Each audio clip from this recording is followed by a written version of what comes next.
Čestitke za zmago. Hvala. Neža. Gal, Patrik, moje ime je Patrik. Moje je Patrik, res. Ja. Kako je šlo? Ti si v bistvu na koncu kar malo, se ne presenetil, ampak iz te predzadnje runde, sicer si bil blizu, ampak kaj je odločilo po tvojem danes, tvoje domače igrišče? Ne, danes sem jaz sam normalno odigral svojo rundo, nisem se oziral na druge tri, ki so dobro igrali. Ker sem bil itak v drugem flightu, sem mislil, da bom v zadnjem flightu. Tako da ja, sem sam svojo igro odigral in je bilo očitno dosti. Mogoče kakšna luknja posebej, ki te je rešila?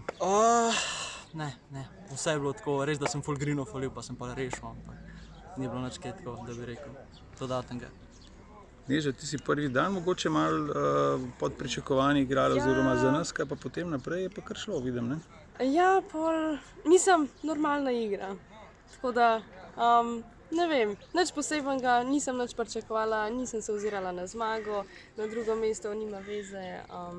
Na koncu sem pač odigrala tako, kakor znam in očitno je bilo to dovolj za zmago. Koliko ti je Amerika pomagala recimo pri eni formi, pri enem... Mogoče, da mi je razširila malo obzorja, da drugače razmišljam, kako igrati.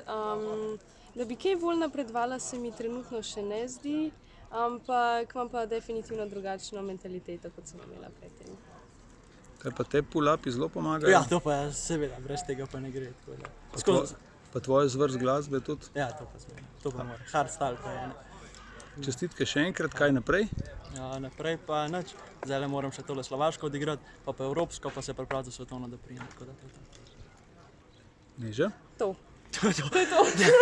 Je že Galo vse povedal, ne? Bravo.